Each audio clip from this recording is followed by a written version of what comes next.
If someone tells you arcades are a dead business from the 80s, they haven't looked at the numbers. The global arcade and location-based entertainment market is heading toward the mid-$20 billion range by 2028, and a lot of that growth is coming from small, independent arcades, not just big chains. But here's the reality check nobody puts in the thumbnail. The average lifespan of a new arcade business is just 3.5 years, according to a 2024 industry report. So yes, this business can be genuinely profitable.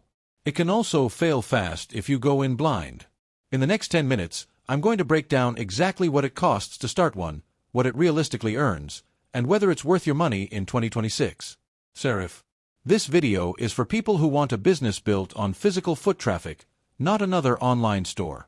It works well if you already have access to a decent location, a strip mall, a family entertainment area, a college town, a busy plaza, and you're comfortable managing equipment, maintenance, and in-person customers. It is not for you if you're looking for something passive.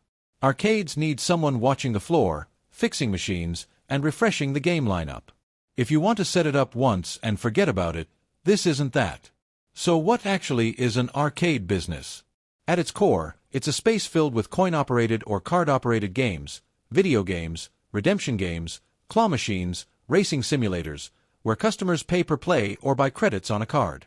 You make money three ways: gameplay revenue, prize redemption markup, and increasingly, food and drink sales, because modern arcades are shifting from dark rooms full of cabinets to social hangout spaces built around food, drinks, and group play. Now, the demand side.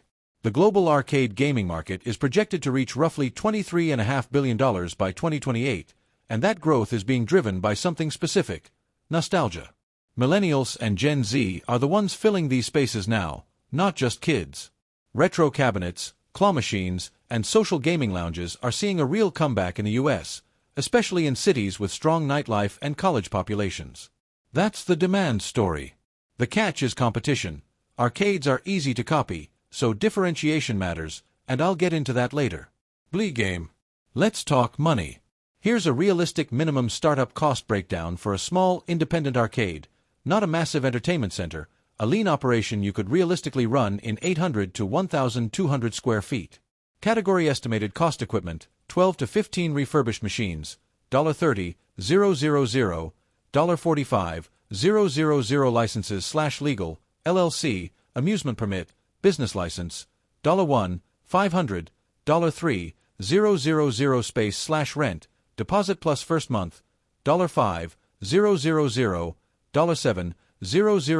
build-out/renovation, flooring, lighting, signage, $10,000, $15,000 POS/card system, cashless play, redemption tracking, $2,000, $5,000 marketing/launch, $3,000, $5,000 miscellaneous/contingency, $3,000, $5,000 total minimum investment, $55,000, $85,000. Where does that money actually go? Equipment is your biggest line item, and it's the one place industry data agrees on. Arcade equipment and its supporting technology typically eat up 35 to 60% of total startup capital, and that's true whether you're running a small shop or a large center.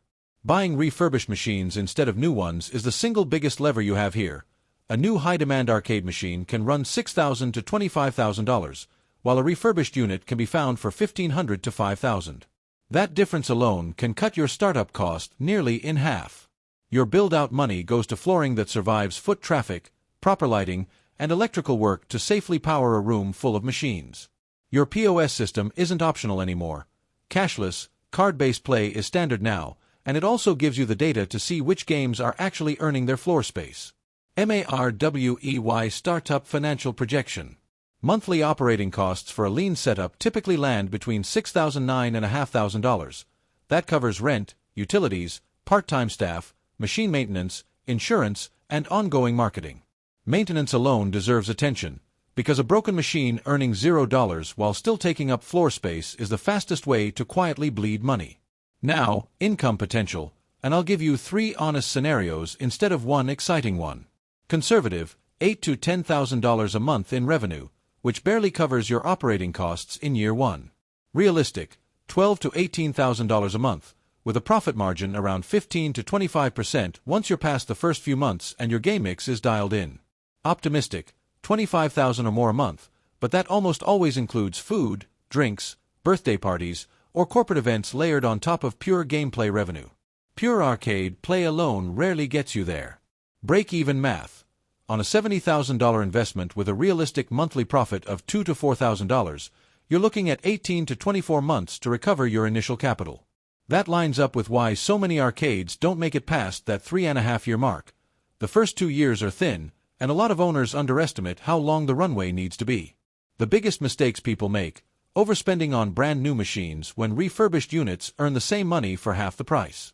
Signing a lease before validating foot traffic. Walk the location at different times of day before you commit. And ignoring the game mix. Running the same 10 machines for 2 years without rotating out the bottom performers is a slow leak on your revenue. Here's where the opportunity actually is. Full arcades are common.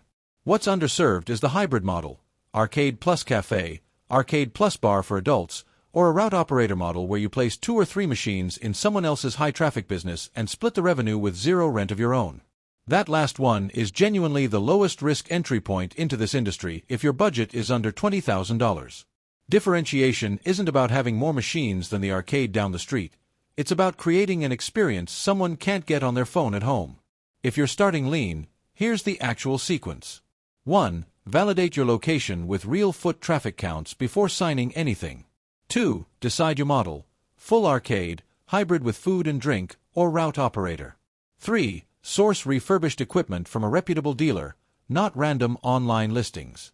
4. Get your permits and amusement licensing sorted before you sign a lease, not after. 5. Set up your cashless payment and tracking system. 6. Soft launch with a small game selection. Watch which machines earn, then expand. On the system side, a modern arcade genuinely needs a card-based POS and booking system for tracking which games earn, managing memberships, and handling party or event bookings if you go that route. This isn't optional infrastructure anymore. It's how you make data-driven decisions about your game mix. If you need help setting up a website, a booking system, or a CRM to manage customers and repeat visits, that's a conversation worth having with a team that builds this specifically. SoftAngles can walk you through it. There's a link in the description for a free consultation and estimate. Marketing-wise, keep it simple. Online, local Instagram and TikTok content showing the space and the games. This is a visual business. Use that. Offline, partnerships with nearby schools, birthday party packages, and local event sponsorships. On a low budget, focus entirely on one channel, usually short-form video, before spreading thin across 5. Once you're profitable, scale by adding a second location or expanding into events and private bookings rather than just adding more machines to the same room. Risks are real. Machines break, foot traffic is unpredictable, and a bad location can sink an otherwise good business. Seasonal dips hit hard in some markets. And competition from mobile gaming means your arcade has to offer something genuinely social that a phone can't. Do this. Buy refurbished first, track every machine's earnings monthly, and build your food and drink angle early if your space allows it. Don't do this. Don't overbuild your space before you've validated demand, and don't ignore maintenance until a machine's been dead for 3 weeks. So, final verdict. Is it worth starting? Yes, if you can secure a strong location and you're willing to run lean for the first year. It rewards people who treat it like an operations business, not a hobby. It's a good fit if you're hands-on, comfortable with equipment and customer service, and have access to at least $55,000 in capital or a route operator entry point under $20,000. Avoid it if you want something passive, or if you don't have the runway to survive 18 to 24 months before real profit shows up. If this breakdown helped you think through the numbers, subscribe for more real cost breakdowns like this one. No hype, just the actual math. And if you're ready to build the website, booking system, or CRM side of your arcade, book a free consultation with SoftAngles using the link in the description. Let's build this the right way.